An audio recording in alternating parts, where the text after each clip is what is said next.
of doing Upchurch research, it's a real pleasure for me to be presenting to you a little story about our common ancestor, Michael Upchurch I. Our Upchurch family in America has the unique advantage of having all American Upchurches, without much exception, descending from this one person. He was a 14-year-old indentured servant when he came to America in 1838 to Surry County, Virginia. Many of you will know a little bit about what an indentured servant was like, but we'll pass on beyond that, just to say that he did have to earn his way to get to be a more or less free person in America after 7 years of indentured work.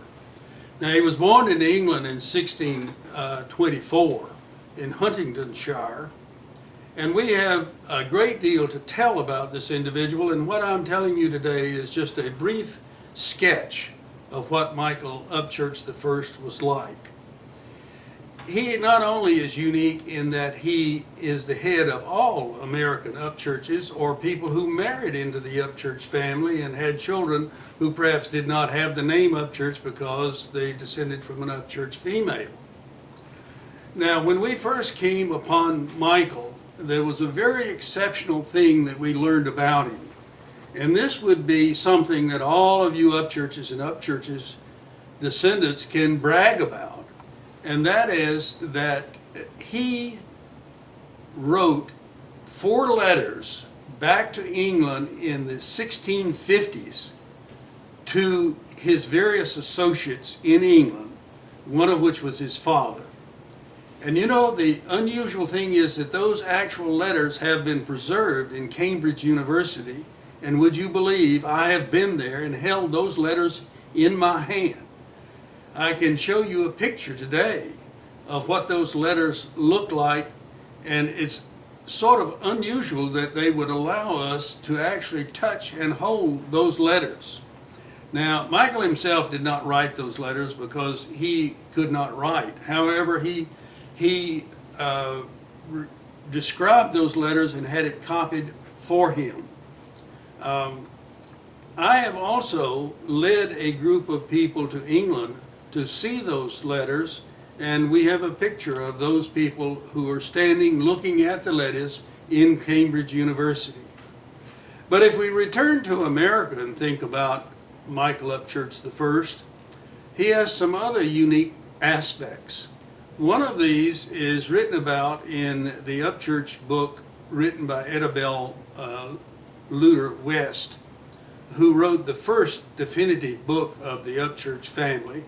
And I'll just turn to one of the passages and read you a word or two of what she says about a unique feature of our ancestor, Michael Upchurch I. It says here on page 17 of her book that Michael Upchurch became more or less involved in one of the early little-known tax rebellions, which took place even before Bacon's Rebellion, which is one of the very earliest. This occurred at Lawns Creek Parish Church, which is in Surry County, Virginia, where he lived, on the 12th of December, 1673.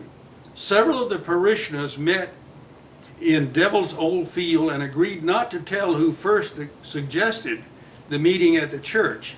They agreed that their taxes were unreasonably laid and that they would not pay them. So you see, our ancestor Michael Upchurch got into the history books quite early. There are some other aspects about Michael Upchurch that require a little explanation. In the first instance, when people began to look at Michael Upchurch and to think about him coming from England, they tried to visualize, well, where would he come from? And I can tell you that 2 mistakes were made about where Michael came from, and I'd like to explain a little bit about what those mistakes were. I participated in the mistake myself.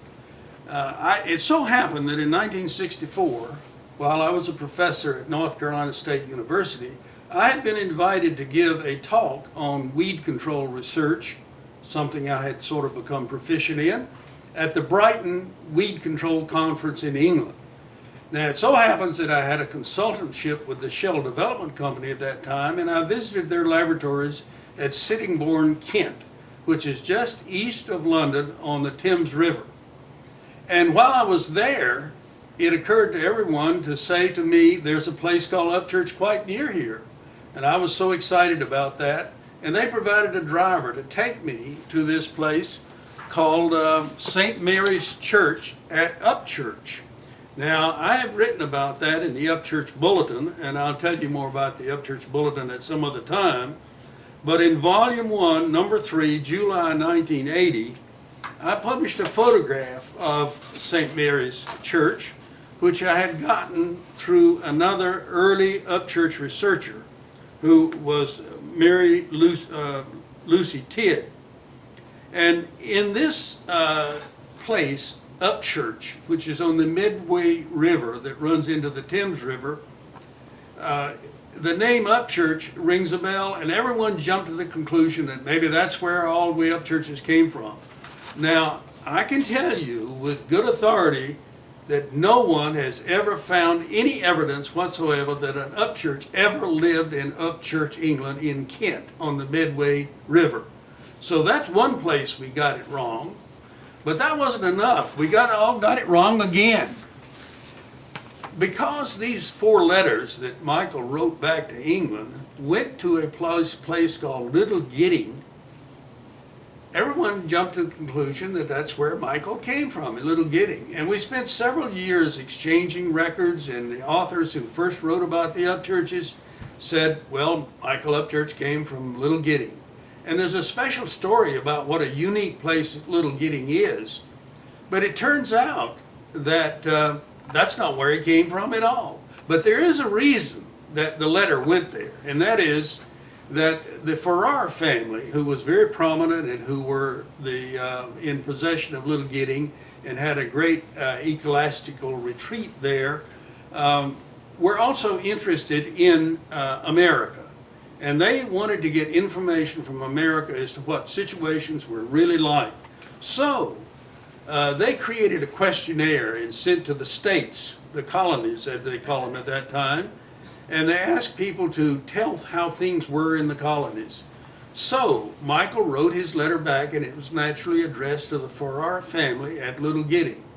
So we all discovered that Michael came from Little Gidding, but not so. So in another session, I will have to tell you about how we discovered where he really came from, and now we think we have the story solid. This is a unique individual in Upchurch life, and it's a pleasure for me to tell you a little about this.